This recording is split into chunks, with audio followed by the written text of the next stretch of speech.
Menurut Pak Mahfud, pengunduran diri dari seorang menteri ini adalah hak pribadi yang tidak bisa dihalang-halangi. Entah itu presiden tidak setuju sekalipun terhadap pengunduran diri seorang menteri, pengunduran diri itu akan tetap terlaksana karena itu adalah hak diskretif secara pribadi dari seorang menteri. Tapi Pak Mahfud tetap menginginkan menghadap presiden dan menyerahkan sendiri kepada presiden surat pengunduran diri itu. Apa alasannya? Pak Mahfud ingin membuktikan kepada siapapun bahwa dia masih memegang moral dan etik selaku pejabat menteri. Di mana soal moral dan etik ini hari ini betul-betul krisis, baik di kalangan sebagian menteri maupun kepada presiden sendiri. Pak Jokowi tanpa malu-malu mengatakan bahwa seorang presiden boleh berpihak dan berkampanye sambil menunjukkan klarifikasinya dengan hanya satu pasal. Padahal di dalam undang-undang itu ada 3 pasal yang saling mengikat, di mana salah satunya adalah tidak boleh melakukan kampanye dengan alasan kepada anaknya sendiri, kecuali kepada satu partai dengan dirinya atau dirinya menjadi capres juga sebagai petahana. Tapi persoalannya kan Pak Jokowi bukan petahana. Pak Jokowi sudah habis masa jabatan kepresidenannya tahun ini.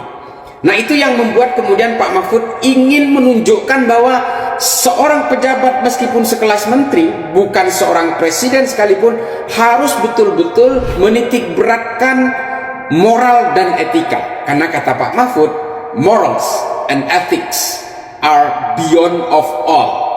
Oke, kembali lagi di channel MD 2045. Salam inspirasi, salam NKRI, harga mati.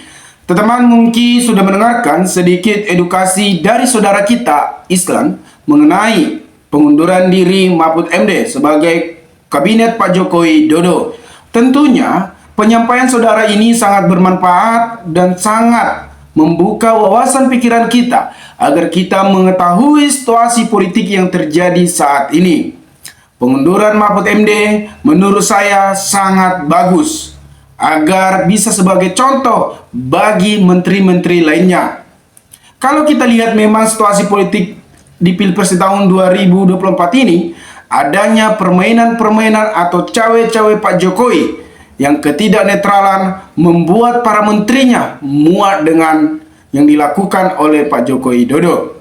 Yang kita bangga-banggakan dulunya Pak Jokowi Dodo, tetapi sekarang malah berpaling kepada Prabowo Subianto yang dulunya rival di Pilpres di tahun 2014-2029. Namun inilah situasi politik, kadang teman menjadi lawan, kadang lawan menjadi teman.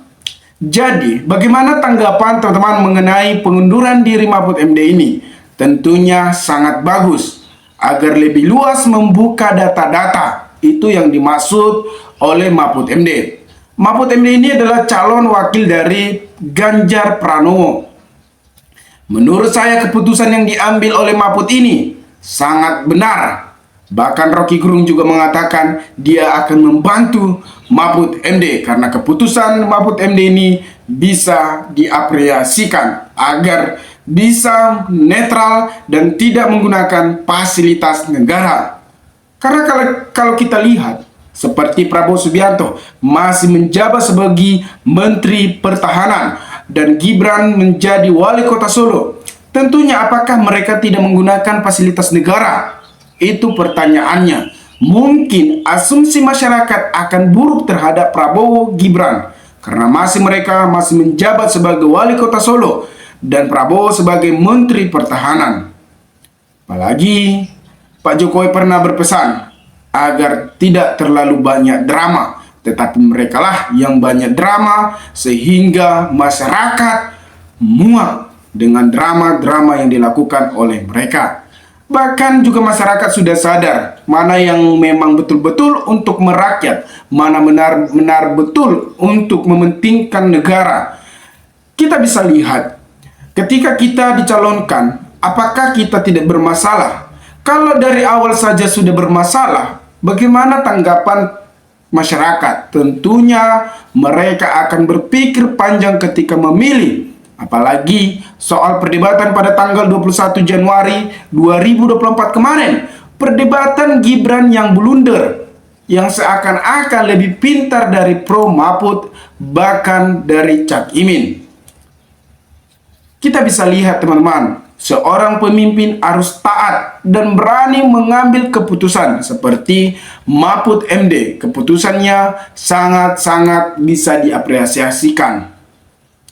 Menurut saya Mahfud MD ini adalah salah satu pemimpin yang sebagai contoh karena dia berani bertindak dan dia berani mengambil resiko. Nah, teman-teman, bagaimana tanggapan teman-teman ketika melihat Pak Jokowi berbicara ketidaknetralan, berbicara bahwasannya presiden bisa memihak, bisa melakukan kampanye? Tentu, kalau kita lihat memang secara undang-undang, bahwasannya presiden boleh berkampanye dan bisa memihak, tetapi asalkan tidak menggunakan fasilitas negara. Apakah yakin tidak menggunakan fasilitas negara? Dulunya, yang saya herankan, banyak orang yang mati-matian untuk mendukung Pak Jokowi pada Pilpres di tahun 2014, 2019, yang dimana Megawati sudah menganggap dia sebagai anak, yang PDIP sudah membangun karirnya sampai 2 kali periode, bahkan gubernur Jakarta. Tentunya mereka akan lebih kecewa daripada kita, karena mereka adalah salah satu kader partai PDIP yang memperjuangkan Pak Jokowi menang untuk melawan Prabowo Subianto. Malah Pak Jokowi membantu Pak Prabowo dalam kontestasi di tahun 2024 sampai 2029. Kalau kita lihat memang Pak Prabowo, mohon maaf nih, kalau dipertanyakan salah satu statement atau pertanyaan yang dilontarkan berbagai audiens, atau kita lihat waktu perdebatan pertama yang ditanyakan oleh Ganjar, ditanya A, dijawab B.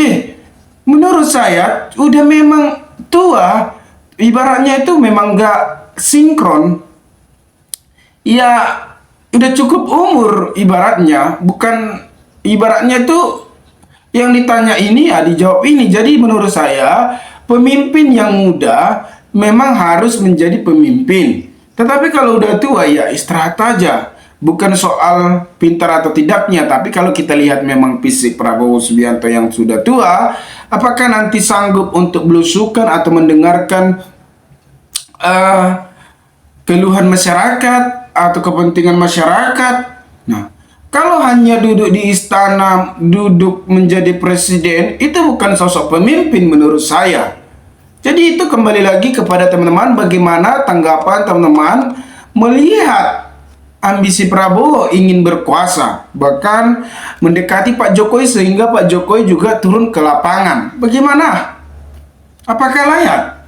Itu kembali lagi kepada teman-teman. Nah, berbicara pengunduran diri Mahfud MD ini memang sangat membuat ini sebagai contoh agar Pak Jokowi juga belajar mengambil suatu keputusan yang benar. Selain itu, Mahfud MD mengatakan saat itu Presiden Jokowi sedang bertugas di luar Jakarta dan akan kembali pada Kamis besok 1 Februari 2024, dan Mahfud akan kembali ke Jakarta usai kampanye besok. Oleh karena itu Mahfud berharap bertemu dengan Presiden Joko Widodo bisa terlaksana secepatnya agar Mahfud MD lebih bebas membuka data. Itu disampaikan pada tanggal 31 Januari 2024 kemarin, teman-teman. Mahfud menjelaskan keputusan itu juga telah dibicarakan oleh segenap partai koalisi dan tim pemenang nasional. Ganjar Mahfud setelah berbicara bersama koalisi beserta TPN didapatkan kesimpulannya langkah mundur dari jabatan negara segala proses Pilpres di tahun 2024 akan langkah yang bijak dan baik. Menurut saya memang keputusan tersebut sangat baik dan bijak agar lebih luas, lebih bebas dalam menghadapi lawan dalam kontestasi di Pilpres tahun 2024 ini. Menteri Sekretaris Negara Pratikno mengatakan pertemuan antara Presiden Jokowi dengan Mahfud MD belum bisa dipastikan. Ketika ditanya apakah bertemu itu akan berlangsung pada Kamis 1 Februari, Pak Pratikno tidak menjawab terang-terangan. Pak Presiden masih kunjungan kerja, kata Pratikno saat dihubungi pada Rabu 31 Januari 2024. Nah, teman-teman dimanapun Anda, maka berikanlah tanggapan teman-teman bagaimana tanggapan setelah melihat situasi politik yang digunakan oleh Pak Joko Widodo. Dan pengunduran Mahfud MD ini sangat benar dan valid menurut saya. Keputusan yang sangat-sangat benar. Teman-teman dimanapun Anda berikan, maka berikanlah tanggapan teman-teman di kolom komentar agar kita bisa saling tukar pikiran satu antara lain. Salam inspirasi, salam NKRI, MD 2045 melaporkan.